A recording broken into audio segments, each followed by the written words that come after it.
അറിയാലോ 2 ദിവസം മുന്നേ നമ്മുടെ കൊറ്റംകുളങ്ങര അമ്പലത്തിൽ ഉത്സവമായിരുന്നു കേട്ടോ. ഇത് എല്ലാവർക്കും അറിയായിരിക്കും. പുരുഷന്മാർ സ്ത്രീവേഷം കെട്ടിയിട്ട് വിളക്കെടുക്കുന്ന കേട്ടോ അമ്പലത്തിലെ ഐതിഹ്യം. അപ്പം നമ്മളത് കാണാൻ പോയിട്ടുണ്ടായിരുന്നു. അവിടെ ചെന്ന് ഓരോരുത്തരെ കണ്ടു കഴിയുമ്പോൾ നമുക്കിടന്ന് കിടത്തി ചാടിയാലോ എന്ന് വരെ തോന്നിപ്പോവും. അത്രയ്ക്ക് സുന്ദരികളായിട്ടാട്ടോ എല്ലാവരും ഒരുങ്ങി വരുന്നത്. അങ്ങനെ ഓരോരുത്തരെ കണ്ട് അസൂയപ്പെട്ടിങ്ങനെ നടന്നപ്പോഴാട്ടോ ചെണ്ട കണ്ണിപ്പെട്ടത്. എൻ്റെ അല്ല, അച്ഛൻ്റെ കണ്ണിലാട്ടോ പെട്ടത്. അച്ഛന് ചെണ്ടെന്ന് വെച്ച് കഴിഞ്ഞാൽ ഭയങ്കര ഇഷ്ടമാട്ടോ. കൊട്ടാൻ അറിയാമെന്ന് വെച്ച് കഴിഞ്ഞാൽ കൊട്ടാൻ അറിയത്തില്ല, പക്ഷെ പഠിക്കാനുള്ള ഭയങ്കര ആഗ്രഹമുണ്ട്. ആ ചേട്ടൻ ഈ ചെണ്ടയ്ക്ക് 500 രൂപ ആട്ടോ പറഞ്ഞിട്ടുണ്ടായിരുന്നത്. നമ്മൾ സോപ്പിട്ട് 300 രൂപയ്ക്ക് തന്നിട്ടുണ്ടായിരുന്നു. അതിൻ്റെ സന്തോഷമാണ് നിങ്ങൾ അച്ഛൻ്റെ മുഖത്ത് കണ്ടുകൊണ്ടിരിക്കുന്നത്.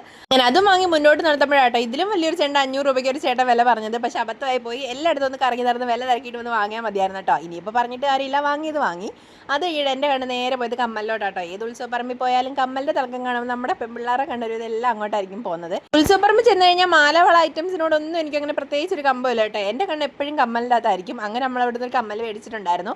തിരിച്ച് നടക്കുന്ന വഴിയാട്ടോ ഈ പാവകൾ കണ്ടിട്ടുണ്ടായിരുന്നു. 100 രൂപയുടെ 200 രൂപയുടെ ഒക്കെയാണ്. നല്ല ക്യൂട്ടായിട്ടുണ്ടായിരുന്നു കേട്ടോ അത് കാണാനായിട്ട്. പിന്നെ നമ്മൾ അധികം നേരം ഒന്നും കറങ്ങിയില്ല കേട്ടോ. കാരണം സമയം അപ്പം തന്നെ 11 മണിയായിട്ടുണ്ടായിരുന്നു. ഈ വിളക്ക് ഏതാണ്ട് കഴിയാൻ വെളുപ്പാങ്കാലം ഒക്കെ ആവും കേട്ടോ. പോകുന്ന വഴിക്കതേ ഇതെൻ്റെ കണ്ണിൽ പെട്ടിട്ടുണ്ടായിരുന്നു കേട്ടോ. ഇതിനെ ഞാൻ പണ്ട് പൂച്ചപ്പൂടമിഠായി എന്നൊക്കെയാണ് പറയുന്നത്. നിങ്ങളുടെ നാട്ടിൽ ഇതിനെ വേറെ വല്ല പേരും പറയുന്നുണ്ടെങ്കിൽ കമൻറ്റ് ചെയ്യാൻ മറക്കല്ലേ.